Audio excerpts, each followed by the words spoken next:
மறந்துடாதீங்க. ஒன்று, கவனமாய் வைத்துக் கொள்ளுங்கள், தாமதியாதுங்க.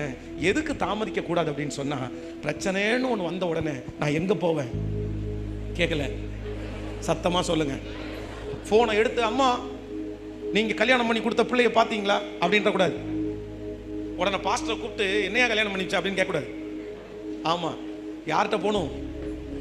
உங்க பிள்ளைகளும் உங்களுடைய பசங்களும் உங்களுக்கு ஃபோன் பண்ணி இந்த மாதிரி ஒரு பிரச்சனைன்னு சொல்லும் போது நீங்க என்ன சொல்லணும் அப்படின்னு சொன்னா, நான் உனக்கு ஜெபம் பண்றப்பா, நான் உனக்கு ஜெபம் பண்றப்பா. குடும்பம்ன்றது ஏற்றத்தாழ்வு இருக்கதாப்பா செய்யும், நிறைவு குறைவு இருக்கதான் செய்யும்பா. ஆனா நீ ஜெபம் பண்ணு, கண்டிப்பா உன் குடும்ப வாழ்க்கையை கர்த்தர் கட்டுவார். நீ ஆண்டவரிடத்துல போ, நீ ஆண்டவரிடத்துல போ.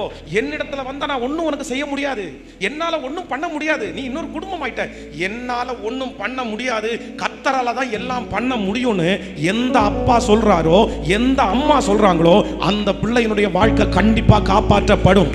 நான் பார்த்துக்கிறேன், நான் பார்த்துக்கிறேன், நான் பார்த்துக்கிறேன்னு சொல்றேன். இந்த ஜெபத்துல யார் இருக்கீங்கன்னு தெரியல, ஆனா ஏதாவது ஒரு தகப்பனார், என்னுடைய அப்பா மாதிரி உங்களை நான் நினைக்கிறேன். நான் தூரத்து ஆட்களை மாதிரி நான் நினைக்கல, உங்க மேல ரொம்ப பாசம் வச்சு சொல்றேன். உங்க பிள்ளைய பார்த்தோ பையனை பார்த்தோ நான் பார்த்துக்கிறேன்ற வார்த்தையை கல்யாணம் முடிச்சு சொல்லாதீங்க, சொல்லாதீங்க. நீங்க எத்தனை நாள் பார்ப்பீங்கன்னு சொல்லுங்க. நீங்க எத்தனை நாள் பார்ப்பீங்க?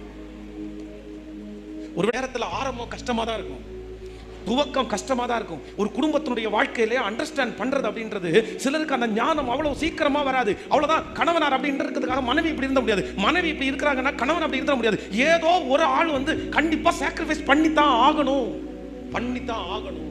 நம்ம என்ன பண்ண முடியும்? அந்த குணத்தோட இருக்காங்க, என்ன பண்ண முடியும்? ஒருவேளை சின்ன வயசுல வளரும் போது அப்படியே வளர்ந்துருக்கலாம். சிலருடைய குணத்தை கண்டிப்பாக நம்ம மாற்றுறதுக்கு என்ன பண்ண முடியாது?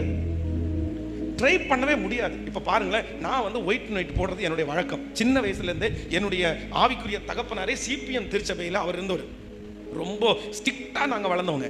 இப்போ என்ன பார்த்து என் மனைவி, இல்லை நீங்கள் வந்து ஞாயிற்றுக்கிழமை எப்படி இந்த ஒயிட் நைட் போடுறீங்க, முடியாதுங்க, நீங்கள் கோட் ஷூட் தான் போட்டு வரணும் அப்படின்னு சொன்னான்னு வச்சுங்களேன். நமக்கு முதல்ல கோட் ஷூட் ஒத்துக்காது, அதை எப்படி போடுறோன்னே தெரியாது. நான் கேட்க முடியுமா?